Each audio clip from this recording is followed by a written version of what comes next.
Absolutely devastated and heartbroken. That's how a lot of Nationals fans are feeling this morning after that horrible loss. Now the question is this: are the Nationals cursed? 4 times since 2012 they've made it to the NLDS, and every time they lost. Here's how the fans took it last night. Like I was saying earlier this morning, this really is America. We got people from both sides, pro and against, and they're both here sharing ideas, and at times it is getting a little chirpy here. Hey there guys, this is Evan Koslof. I'm here at Jacksonville Beach. I just want to show you some of the damage that we have right now. Mother Nature is just showing off right now. Look at this water right now. Look at how much white foam there is, and actually if we could get it, look at it rush over the dune into this swimming pool on the bottom floor of our condo. It's rushing into that. In fact, you probably can't even see the swimming pool anymore because it's just, that whole area is inundated.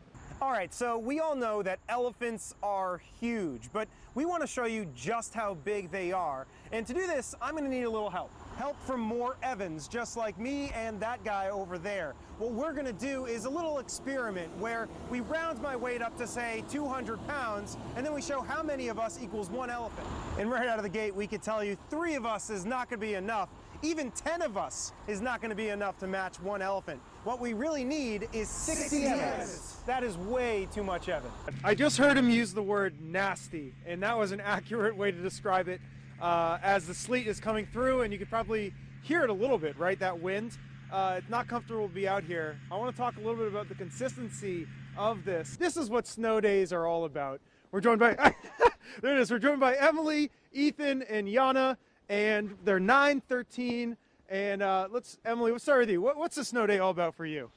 Well, I'm happy that we don't have school. Some 39 million people are expected to travel for this weekend, the most since 2005. So we can expect quite a lot of people here.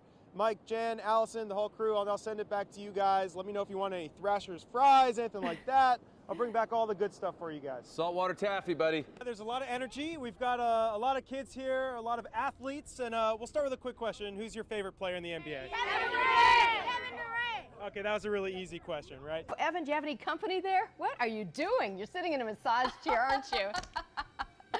Life could really be worse, guys. This is pretty nice. I think it's probably the most unique live shot I've ever done. Plus, this is Koslof, Evan Koslof. I'm talking about some spy gadgets. That's because the Spy Museum is tripling its size. Of all the details coming up in just a bit. But what if it's just for, a few minutes? You're going to leave your dog in the car when you go inside the store. Well, even that could be dangerous. The Defense Fund said that at 70 degrees outside, it could get up to 90 degrees inside the car in just 10 minutes. Okay, so now I made it through the training, and now we get to do the really fun part. I'm going to destroy this car. Let's do it. There we go. We got it. We lost the GoPro. We're going to try it again here. Oh, yes. Got it. Yeah, hey there, guys. The photojournalist I'm working with is a big hockey fan, so he convinced me to put on the skates. Terrible idea, because I'm probably going to fall on my face. But if I don't, I could tell you about a few promotions that they're working on. It's not often that you could reach out and touch something roughly 100 years old, but that's exactly what we're doing today. Right now we're in Mallows Bay, we're kayaking, we're exploring what's the largest ship graveyard in the entire Western Hemisphere. It's pretty spectacular. Take a look. We are off. There you go. All right. Our voyage begins on the bank of the Potomac. What a perfect morning. It's a beautiful, serene day, and we're traveling by kayak. I'm in one, photographer Mike Furr is in the other, along with our guide, Judy Lathrop. Oh yeah, Judy brought her dogs Ollie and Casper along as well. So you can see some of the pins that are just below the surface. Yep, so you don't want to run onto those. Right under here. In just minutes, we started to see the remnants of what was to come. More than 100 ships are scrapped and abandoned here from World War I. It's when you get up close to them and you can touch them and look closely at them that it really becomes powerful. Lo and behold, it didn't take long before we found some ships. Just look at these. A century has gone by, but their shape is still there. And it's kind of neat because the cedars kind of punctuate the sides of the hull.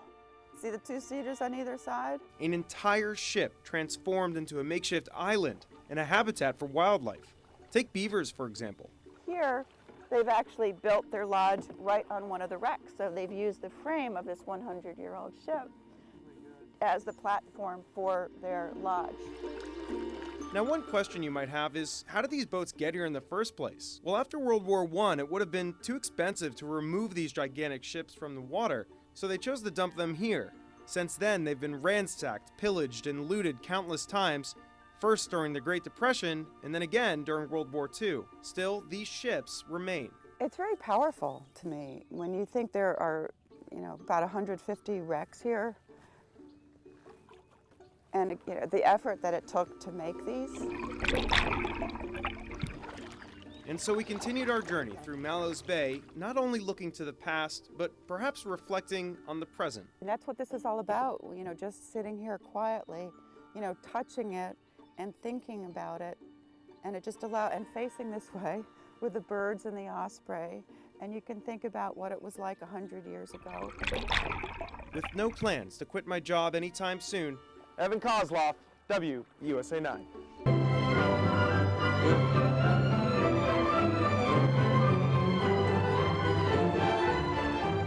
There's just something about music that can inspire. Look at me, the tempo. Ooh.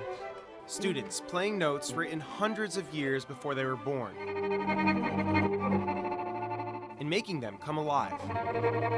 My name is Melissa Jones, and I play the violin. My name is Sydney Eversole, and I play the violin.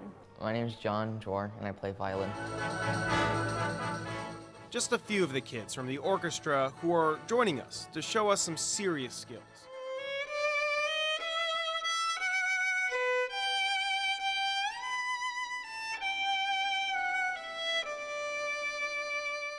Sydney Ebersole is a graduate of the program and has a solo in the big show. It's how I speak to people, I feel like. It's how I'm a very quiet person, socially kind of, and I feel like I can speak through my violin to audiences, and it's a way I can connect to people, I feel. The same thing, like you really like it. And you want it to be heard. Good. And leading them in this concert is conductor Mariano Valles. And they're playing in by far the biggest venue they've ever done. It holds 2,500 people. I don't think I've been in such a huge concert hall. Oh man, now you're saying it, I started to tremble. 2,500.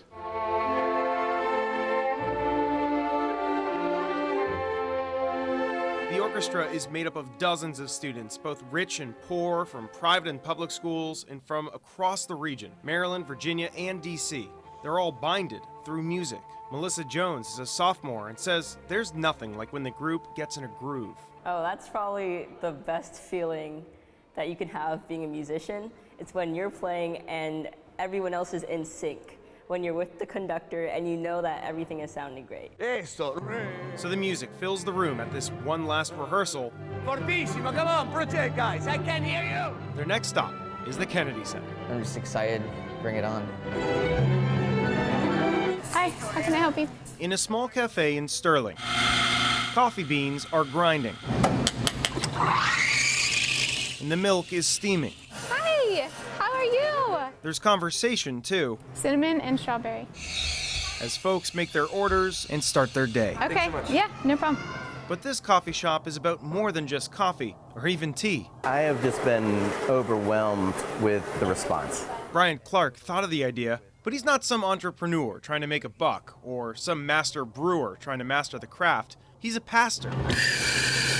And this coffee shop, well, it's not a coffee shop at all. All right, hit a button up top for me. It's actually a church, the Riverside Presbyterian Church. If you look at the dollar per usage, it's so terrible. For churches are terrible. And so we wanted to flip that. So how could it be 7 days a week? And that maybe Sunday's our smallest time. So you're getting some juice? And so the idea for Ridgetop Coffee was born. In one area, the traditional sanctuary. Another area, the coffee shop. That's my baby brother. There's also the play area for the kids, where they could do kid things, while their parents get a much-needed breather. The bottom line is coffee and tea and those things are places to sit, and just be. I mean, like, it warms my heart that there's a Muslim moms group that comes here, and it just says that we're doing, I think what we're made to be is be community. and just be together. Mostly I'm just excited to see what else God is going to do here. Amanda Holtz is the manager of the shop. $9.70, please. She says it's all about redefining what you think of when you imagine a church.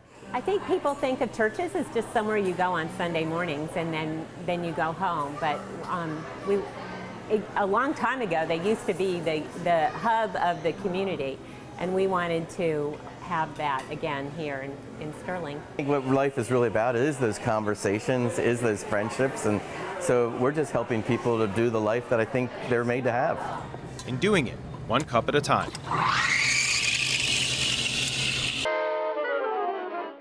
We call these photographs Google Street View before there was Google Street View. We're looking at a collection of photos taken more than 60 years ago, all of them by this guy, John Weimer. I'm so interested by what has changed in this photo. Now, all these years later, these grainy black and whites are being brought back to life by this woman, Jessica Smith.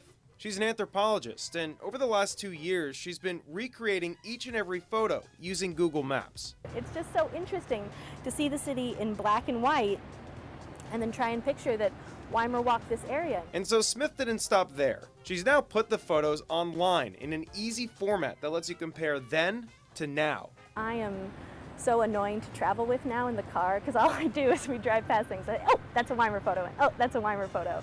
And I think everybody's really tired of it. But since I just met her and I'm not tired of these photos just yet, we decided to go on a tour by Mount Vernon Square. And it didn't take long to see some big changes. All of these structures, all of these blocks used to be filled with row houses. And now, for the most part, we have blocks that just have a single large structure on them that have been turned into office buildings. What a change. Absolutely, what a change. But perhaps nothing shows the transformation more than just a couple blocks away, where there used to be this bustling community. Now look at it. It's the convention center. And it gets even weirder when you look for the site of the old St. Sophia's Greek Orthodox Church. Not only is this building gone, but the whole street is gone. So if people wanted to come and visit this site, they would have to go inside the convention center to see it.